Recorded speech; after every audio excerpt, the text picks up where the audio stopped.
Good morning, everybody. Hope you're doing well. Thanks for being here. Thanks for taking time out of your day and making this a part of your worship, making this a part of your routine. On this first day of the week, there's no better way, in my opinion, to start it out this way, to be in the house of the Lord, to be around other people that are on maybe the same faith journey that you're on, to receive encouragement from being in a place like this where we're worshiping God, where the focus is off of us for just a bit and on God, and not to think about anything else that's really as important as this. And so I'm glad that you're here today. If you are a first-time guest, I do want to say, as I always do, which I hope is not meaningless repetition, but it's to let you know that we're glad that you're here. Number one, we always pray that God is going to send new people our way. And when you come, we want you to feel as if we knew exactly everything about you. But that's not us. That's the Lord who does that. The Lord who knows you better than maybe you even know yourself. So if you are a first-time, hope that today's going to be an encouragement for you. We hope that it's going to be a time that you remember for a long time to come. If you would do us a very special favor, inside of your worship folder, we do have a Connect card, and that is going to be just a communication device for us. We'd love to know just about you, to get some information on you as a record of your attendance. And if you are so inclined, if you want to give that to us, we will give you a $5 Starbucks gift card in exchange for that information. So here's what you do. You complete the card. You can start doing that right now if you've not already done so. Hold on to that after it's completed. Save it for when we're leaving. You can go out into the lobby, and there at the Connecting Point desk, we'll have one of our friendly team members give you your gift card in exchange for that. So we want to thank you in advance for doing that. I also want to look into the camera and welcome those watching on Facebook Live. I hope that this is a blessing to you. This ministry is helpful to you, because I know that in a time like this, especially during this time of the year, the flu season and the cold season and being sick, maybe you're not able to be here in person, but you still want to feel connected, and so you're using this as a medium. As always, the way to really get the word out on this is if you like the post, if you make a comment, if you share this, that will get the word out as well, so this message can go in ever-increasing concentric circles to go outward. We're glad to welcome everybody in here today as well, and we had a fun weekend already. It's been a busy weekend. If you were here yesterday, we had an ordination service for Nathan Gordon, who's now, he started out a couple of years ago as our student intern, and now he has been ordained into the Christian ministry. And being ordained means simply that he has been set apart officially as a pastor. He's been credentialed, if you will, because he believes that is God's calling on his life. And it was a powerful service yesterday. And so if you missed out on that, we hope that you'll give Nathan your congratulations as well and your well wishes, because he has a bright future, and we're glad that he is part of our team right now. So that was really pretty cool yesterday. So let me get you to take your Bibles and turn them open to Genesis chapter 37. If you don't have a Bible, we do have the verses are going to be up on the side screens, but I would really encourage you to get a copy of the Bible, a paper Bible, but maybe you've got it on your phone, because many people carry that with them as well. Genesis chapter 37, I'll begin at verse 12. And I'll meet you there momentarily. But as you're doing that, let me ask you to trust me as your pastor for a moment, because I'm going to ask you in your mind's eye to go to a place this morning that may be a little bit uncomfortable for you. And it may be a place that you haven't visited for a while, that you don't really like to think about this, but I want to encourage you to not look around you and not worry about the person beside you or behind you or in front of you. And if you need to, you can focus on the cross behind me, because what I want to do is I want you to go to a place this morning that may be uncomfortable and painful for you. So I want you to think for a moment of all the people in your life, of all the people that you've come in contact with in your life, who is the person or persons who've hurt you the most? I want you to think about the people who have carried out some really heinous acts towards you in harmful ways. So I'm talking about imagining in your mind the person who's wounded you the most, lied about you the most, taken your money, they gossiped about you, they walked out on you, they abused you when you were younger or maybe even recently, they humiliated you in front of a group of people, they betrayed you. And so I realized that in an exercise like this, it's easy to open up those wounds and to be vulnerable, and it's not something that we all want to do, probably in a group like this. But again, I would encourage you to just focus on something in the room, someplace, and I know that it's like opening up an old wound, because when I do that, and the reason I ask you to think about that is because of the topic today. The topic that I'm discussing is what do you do when evil is do when the people that you trusted, the people that you gave your heart to, your life to, you became partners with, or maybe it's even children that you raised. What do you do when you give that to them, that trust to them, that implicit understanding, and then they somehow wound you with that? They somehow use that, they weaponize that against you. Well, if you are thinking about that pain for a moment, then you can understand where we are in the story of Joseph. We started last weekend in this series called Overnight, and we're looking at the life of the Old Testament character named Joseph, and we're seeing the things that happened in his life that were less than optimal, that were really the definition of a bad day. He is a young man who went through some things. Now, where we left off last week, and if you were here, is we looked at chapter 37, verses 1 through 11, and what we found out is that Joseph grew up in this family that was really kind of odd and dysfunctional. As a refresher, his father Jacob had 12, 13 different children by 4 different women. So he had 2 wives and he had 2 handmaids, and they all had different children, and there was all kinds of infighting. And Joseph was actually the favored son of his father Jacob. And as a way of demonstrating that favoritism, we learned last weekend that Joseph received from his father this long-sleeved, full-length tunic, and we call it now the coat of many colors, or if you're a Broadway person, the amazing Technicolor coat, right? So we know what that's all about. So he received this, and this coat became this symbol, this icon, if you will, of the favoritism, and it became this bit of status, a status symbol for Joseph. And as a result of that, it created a great deal of animosity between Joseph and his brothers. Like, they didn't like this fact that he had been given this favoritism. And so we saw last week in how foolish decisions can actually lead to harmful consequences, that it can take us to a place that maybe we didn't anticipate it would ever go there. We even learned last weekend that, like, what parents do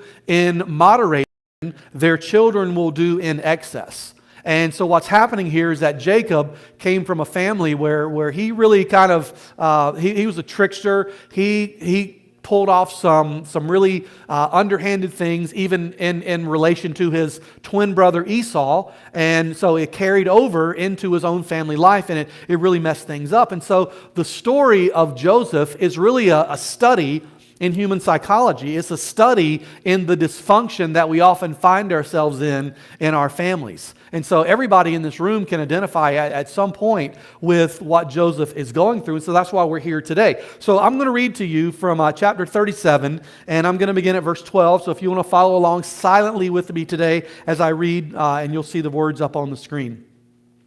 Okay, so it says, "Now his brothers had gone to graze their father's flocks near Shechem, and Israel," which is another name for Jacob, and Israel said to Joseph, "As you know, your brothers are grazing the flocks near Shechem. Come, I am going to send you to them." "Very well," he replied. Now, let me stop there just for a moment. I won't do this with every verse, but it's important to know the relevance of the city, or the town, I should say, where they were going. Shechem may not mean anything to you, but Shechem was actually the location of a place where Joseph's brothers had carried out an act of revenge in which they had gone and they had basically murdered people who had raped their sister Dinah.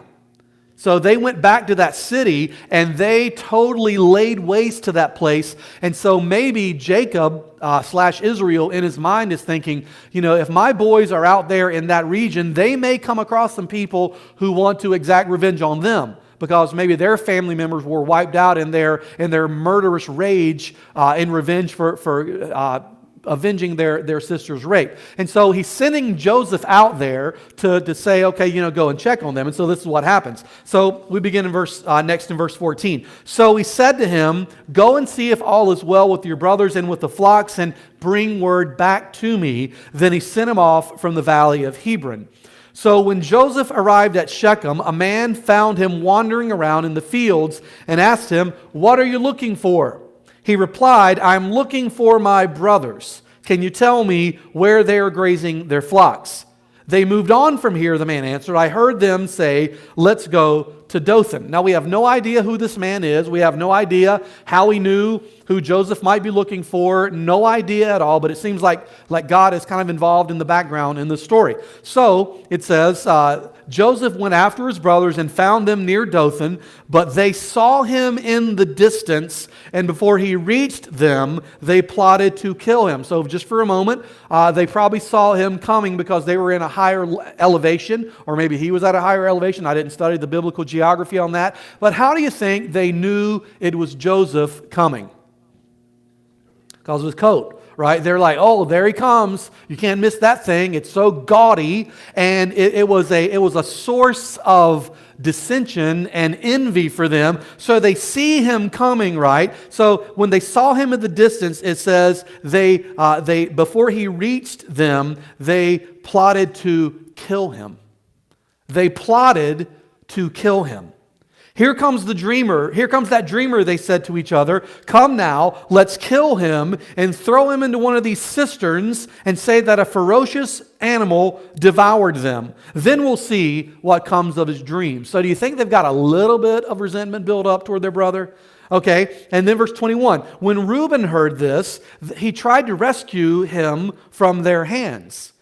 Let's not take his life, he said. Don't shed any blood. Throw him into the cistern here in the wilderness and don't lay a hand on him. And that seems pretty cruel as well, right? So you're not going to kill him, but you're going to leave him out in the hot sun, alone, abandoned, and you're just going to let him, get blisters and eventually die of thirst? No, it says, Reuben said this to rescue him from them and take him back to his father. So somebody in his brothers is starting to realize, wait a minute, murder may not be a correct response to our envy. Murder may not be the best move in this situation. So that's what happened. So when Joseph came to his brothers in verse 23, did I miss? Yeah, Reuben said this to rescue him from them and take him back to his father. Verse 23, so when Joseph came to his brothers, they stripped him of his robe. So you don't have to be Sigmund Freud to figure out the significance of that move, right? The ornate robe he was wearing, and they took him and threw him into the cistern. The cistern was empty. There was no water in it. So a cistern would be an below the ground water storage system, and there was nothing in it. So that is an indication of a famine that's going on, or a drought that's happening, right? So that's why that's the kind of a foreshadowing of what's going to be coming. And so as they sat down to eat their meal, they looked up and saw a caravan of Ishmaelites coming from Gilead. Their camels were loaded with spices, balm, and myrrh, and they were on their way to take them down to Egypt.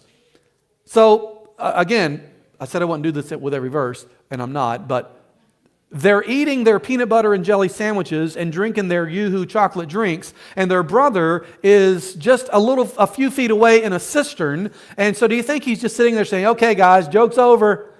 Come on, pull me out. Dad's not going to... No, he realizes that they hated him and they were going to go to such lengths to show him. So he was probably crying and pleading with them not to do this, and they just keep on eating their lunch. And verse 26 says, so Judah said to his brothers, what will we gain if we kill our brother and cover up his blood?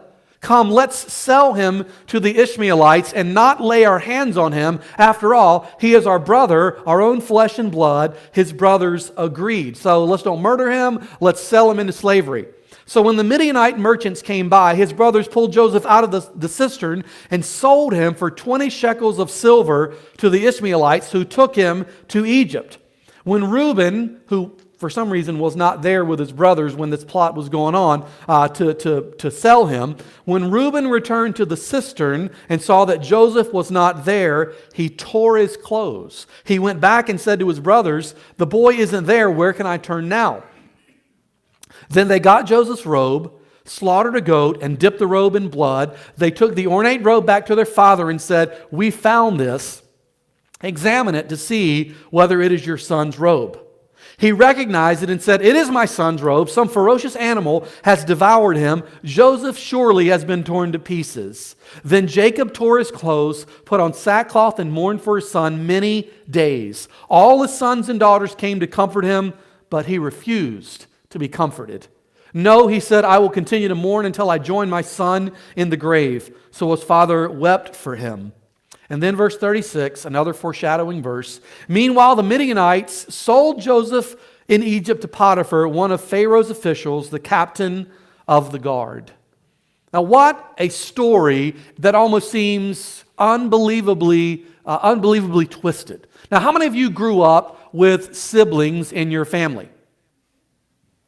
I did too. I have a 3-year-old, a brother who's 3 years younger than me, and a sister who's 4 years older. Now, we had our share of fights when we were growing up. My brother and I got into fist fights until the time that he beat me, and I left him alone. And now my brother is a black belt in Brazilian Jiu-Jitsu, so those days are gone, right? So there's none of that happens anymore.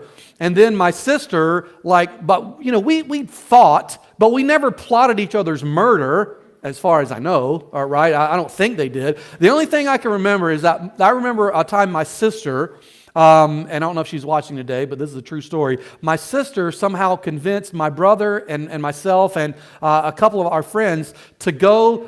There was a behind our house, probably about a half a mile back, there was a whole bunch of woods that were logged by Weyerhaeuser. And so they had different plots, and the way they separated the different lots is they had a canal that would separate them. And so my sister convinced us, almost like dared us, to go back to that canal and walk across it to get to the other side. And it was filled with water. It'd probably be 4 or 5 feet, and neither my brother nor I could swim very well at all. So I don't know if she was plotting our murder. But before we actually got in the water, I remember my mom calling out with this blood-curdling scream, and she, stopped that from happening. But that's like the closest I could ever think about having like a Jerry Springer moment in my family. But some of you are probably thinking, wow, I didn't get along with my siblings, but, I never would plot to murder them. Well, this is what is happening in the family life of Joseph.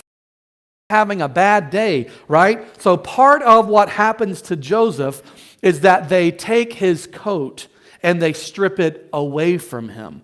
Now, this isn't just getting mugged downtown and somebody stealing your nice, expensive jacket. This is Joseph physically and metaphorically being stripped of his status.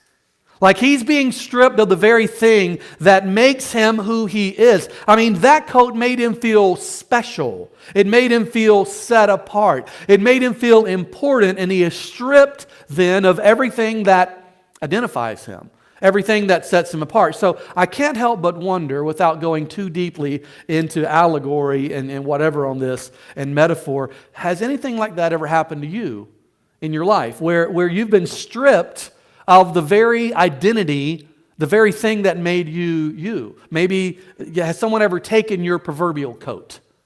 Has someone ever taken that away? Maybe you invested so much in your marriage until it was shattered by the other's unfaithfulness, leaving you alone, leaving you feeling confused. Your spouse stripped your coat. Maybe you spent many years pouring into a company, into your occupation, only to end up being the scapegoat for something that you had nothing to do with, and yet it left you feeling slandered and being ashamed, and they stripped your coat. They took it away. Maybe you spent day after day raising a child, day after day pouring into this child in the way they should go, and then they bailed on you, and they forsook their faith, and they had nothing to any longer until they needed something, and maybe it left you feeling as if you were a failure as a parent. Your child stripped your coat. So some of you know what that's like, right? You know what it's like. But listen, others' sin does not mean the end of your story. If somebody sinned against you and evil has been aimed at you, it doesn't mean that it's the end of your story. In fact, if your entire calling is wrapped up only in your proverbial coat, then when it's stripped from you, your entire life might fall apart when the kid leaves or the finances get low or the relationship crumbles. But your comfort, contentment, and identity should never come solely from those things. It should only really come from Jesus Christ and who you are in Him. And if God does allow that to happen to you, if God allows us to be stripped of these types of things, then perhaps He has a good reason for it. Perhaps He has something better in store than we might not ever ask or imagine, that we can never dream about, even if it doesn't make sense to us. Now, what I want you to understand, friends, is that this is what is happening in the life of Joseph over and over and over and over again. I asked you last weekend to consider binge reading Genesis 37 to 50, the story and the life of Joseph, and you'll begin to understand what I'm talking about here. But in Joseph's life, he goes through these cycles of obtaining status, and he received clothing from his father, and it seems like everything's going well. And then all of a sudden it's unjustly stripped away from him. His status is gone, his clothes are gone, but God is the one who is behind the scenes directing all of it, and even though he doesn't know it. And if Joseph had only chosen to focus on what had been taken from him, he would never have been used mightily by God. If he only focuses on what he doesn't have any longer, if he got so focused on what was taken, he would miss out on what God was going to do for him and through him. So I want you to understand that some of you right now, you're in the midst of this suffering, and I know that it's difficult because I have been there, and I'm kind of living this out right now. It's hard not to focus on what's been taken. It's hard not to focus on what's been stripped away, but just because your status is gone, it doesn't mean your purpose is gone. Just because your coat is gone, God's calling is still on your life to move forward with purpose. God still wants you to understand there are greater things in store, greater than you can ever imagine. And so when you understand that you have security in the hands of God, then nothing is going to derail you from your purpose. The purpose that God has for you. Life can detour us. Amen? Life detours you all the time, but nothing can derail God's plans and His calling on your life. So let's stop. Let's consider for a moment, maybe I need to quit mourning the fact that I don't have the coat any longer, that I don't have that any longer, and I need to focus on what I do have. I need to focus on what God is doing right now and what God will do in the future, because I'd rather have Jesus than have an expensive, ornate, gaudy coat. I'd rather have what God has in store for me. And I know that's not easy because many of us can identify with what Paul Miller said in his book, A Praying Life. He said, often when you think everything has gone wrong, it's just that you're in the middle of a story. You're in the middle of it right now. That's where you are. And just because you're going through a time of frustration and famine and drought, it doesn't mean that God's not using you. It doesn't mean that God is not teaching you. It doesn't mean that God is not caring about you. He can and will use you in whatever season of life you're in, whether or not you have a coat, because it's all part of His plan. Now, what I want you to understand is that Joseph being sold into slavery is just the beginning of the fulfilling of God's greater plan. God's greater plan is to get His people to Egypt and to get them to the promised land and to get them free. And do you know how I know that? Because I've read the end of the story. I've read the end of what happens in the life of Joseph. I know that because I've seen that. But you know who doesn't know that? Joseph doesn't know it in chapter 37. I mean, he is being sold into slavery, and what is he thinking? What is going on right now? So he realizes, he goes out one day, and his brothers all of a sudden jump him. I don't know if they like physically struck him or what they did, but they stripped off his coat probably with a lot of things built up in that. And they threw it aside, and then they threw him down into a cistern, and those things could go 10 to 12 feet down, so he probably could have injured himself. They didn't care. They threw him down, and then they said, no, we're not going to murder you. We're actually going to just kind of leave you out here to just kind of twist in the wind. That's what Reuben suggested. And then the plan changed. They're eating their lunch, and over their lunch, they plot, oh, no. Better idea. Let's sell him into captivity. In other words, let's let him be trafficked. And let's let him go into a place where he doesn't know anybody. Nobody knows who he is. He doesn't have any status. He doesn't have any special things going on. So can you imagine the anguish and the tears and the pleading and the crying to his brothers? Please don't do this. Please don't let my father think that I'm dead. Please don't perpetuate this lie. Please don't carry through with this plot. And so all of this is going on, and he doesn't see the end of the story. He doesn't know. And that's exactly how we respond, right? Because we don't know. When we're in it, it's tough. When we're in it, it makes us angry, and we resent it, and we even hate the people that aim the evil at us. And we forget that there's something bigger going on usually. So my question for us all today is, how do we respond when evil is aimed at us? Now again, maybe it's not a murderous plot. Maybe you've never been sold into captivity. Maybe they've never taken, your real coat or whatever that is. But for you, the pain is real. For you, the situation is so raw and relevant right now. You want to know, how do I respond when evil is aimed at me in my life? And I think there's something that can be said from the story of Joseph in this. And now, what I want you to understand is what I'm about to give you, what I'm about to hopefully you'll take home with you, is going to be something that happens, two things from the story and then one from the larger story, because we're going to learn some of this from Genesis 37, but other things we're going to learn from, having a knowledge of the entire story about what Joseph does. So the first thing we look at is the way we respond when evil is aimed at us, and I think you'll find these helpful. The first one would be, don't be surprised by it. Don't be surprised when you go through evil things, when evil is aimed at you. Don't be surprised that your faith in Jesus, imperfect though it may be, don't be surprised when people don't share your same enthusiasm.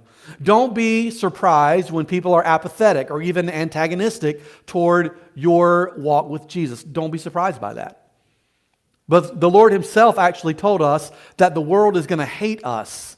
The world will hate us for what we believe. Don't be surprised if maybe someone in your family, there was some sibling rivalry and it's carried out. Don't be surprised when you go to work and just because you have a fish, magnetic sticker on the back of your car, and you may hum Christian tunes and they may know you're a follower. Don't be surprised by the things that are going to happen to you in your life. Don't be surprised by it. Don't be surprised that even the people that you think should know better, and the people that, wait a minute, don't you follow Jesus too? Don't be surprised when that happens. And the reason I say that is because not only what Jesus said, he said the world's going to hate you because it hated me, but two of his closest followers discovered this as well. The first one is going to be from Simon Peter. In one of his epistles, look what he wrote. He says, "Dear friends, do not be surprised at the fiery ordeal that has come on you to test you as though something strange were happening to you." What he's saying is that throughout all the ages, if you are a follower of God, you're always going to be in the minority. You're always going to be perceived as odd. You're always going to be perceived as weird. You're going to be kind of like one step behind you. And if you want to try to have the best of both worlds, what will happen is that you'll compromise your faith. Or that when fiery trials come, you're like, forget this. I want this impenetrable bubble of protection because I'm a follower of Jesus. I don't want to ever be poor. I don't ever want to be sick. I don't ever want to have people gossip against me. And that's not possible. Don't be surprised by the fiery ordeal that you're going through because they hated Jesus, they're going to hate you as well. So it's time for us to understand that everything in life is going to, the rain falls on the righteous and the unrighteous. The scripture says that. So that's what Peter said. And then the Apostle Paul, he kind of echoed this as well. In 2 Timothy, he said, in fact, everyone who wants to live a godly life in Christ Jesus will be persecuted. You will be persecuted. You will have people make fun of you and malign you, and on your worst days, they will turn evil and they'll aim it at you. They will try to bring you down. But again, we're not to be surprised by it because we anticipate evil is going to be aimed at us, because we are followers of the one who changed everything. And so for us, it's easier, I think, to go through this when you've got other people walking by you, walking alongside you. You've got, it's not easy, but it's you can get through it when you've got a cloister of people who are there to help you get through this, okay? So first of all, don't be surprised by it. And then the second thing we learned from chapter 37 is don't assume the story is already written. In other words, don't assume that what's happening to you now and what's going on right now is going to be how it's always going to be.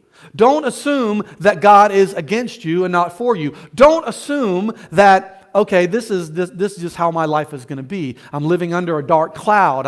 I'm going to be persecuted. I'm going to be forgotten. I'm going to be maligned. I'm going to be lied about. Don't assume the story is already written. And the reason I say that is, the last part of Genesis 37, the very last verse in chapter 37 is that, and so Joseph was sold into slavery, and who bought him? Potiphar, the second in command in Egypt. And there's a reason that is there, and if you read the rest of the story, you know why. You know that eventually Joseph goes into Egypt, and he works his way up. He gets in prison. He works his way up. God blesses him. He works his way up. And all of a sudden, he is put in a position of blessing not only a nation, but he's responsible for blessing his entire family, even though he didn't have to. Now, if you've ever read the Bible, you might remember the promise that God gave to Abraham, where God said to Abraham, I'm going to make your descendants as numerous as the stars in the sky. If you look at Genesis 12, we have a reminder of this. The Lord had said to Abram, go from your country, your people, and your father's household to the land I will show you. I will make you into a great nation, and I will bless you. I will make your name great, and you will be a blessing. I will bless those who bless you, and whoever curses you, I will curse, and all peoples on earth will be blessed through you. And so what he's talking about is God is saying to Abram, I'm going to make the Jews into a great nation, and I'm going to save humanity through the Jewish line. I'm going to do all of those things. So what is God saying? He's saying, don't assume that the story has already been written. And Joseph, again, doesn't know that. He doesn't know what God has all in mind. But from Genesis 37 to 50, this is a beautiful record of how God fulfills, in part, His promises that He made to Abraham.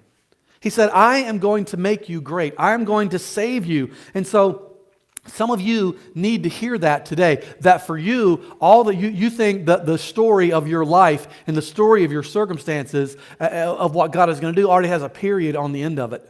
You think it's already been sent off to the publishers. You think it's already to go into print and for distribution. You think your story is written. And I'm here to tell you that God is always working in the background, beyond what we see, beyond what we know, to affect and bring about good. And so it's easy for us to assume. So I don't know what your story is, not every single person. And you may not know what my story is, but I'm telling you, I've had times in my life where I thought, you know what, this is it. When I've lost friendships or I've lost a job, I thought, well, this is it. Here's the story. It's written. It's done. And I didn't realize that God had something greater in store for me. I didn't realize that the pain of 4 years ago would translate into the absolute sheer joy of being the pastor of Compassion Christian Church. I could never have imagined what God would have in store. Not because I'm highly favored, not because I'm better or more deserving than anyone else, but because I decided with the advice of godly, wise counselors to stay in the pocket and stay in the ministry and stay where God had called us. And friends, God is probably writing that same story for you. You just don't see it yet.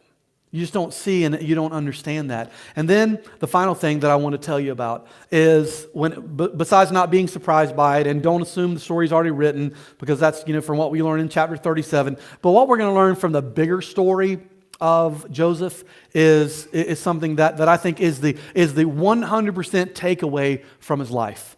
That when evil is aimed at us, we should choose the less traveled path of forgiveness. We should choose the less traveled path of forgiveness. Now, that's not how our human nature wants to respond and react, right? I mean, we don't. I remember reading in Charles Swindoll's book about the life of Joseph, and he said that something came across his desk that made him chuckle. The statement was, to err is human, and to forgive is divine. And then at the bottom it said, but neither is Marine Corps policy. So in this rough and tumble world where we're told to exact eye for eye and tooth for tooth, don't let anyone get over on you, don't let anyone control you, whatever that is, we as a called out people are called upon and really commanded to travel a path that honestly is, at first it doesn't seem as satisfactory, because it is good, we think, for us to pray for someone to finally get their comeuppance. We pray for someone to finally get what's coming to them, that they'll finally pay for what they've done. They'll finally realize the evil that they have pointed at me and other people is finally, now they have to pay the bill on that. That's what we hope. That's what we dream. That's what we want. But what we realize is that is a futile pursuit, because it rarely ever works out the way we want it to work out.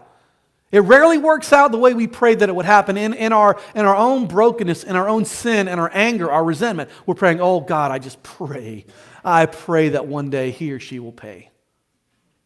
And that is an empty pursuit. And the reason I know that is what Paul talks about in the 12th chapter of Romans. In chapter 12 of Romans, Paul has two verses there that I think are just, they're inescapable when it comes to a topic like this.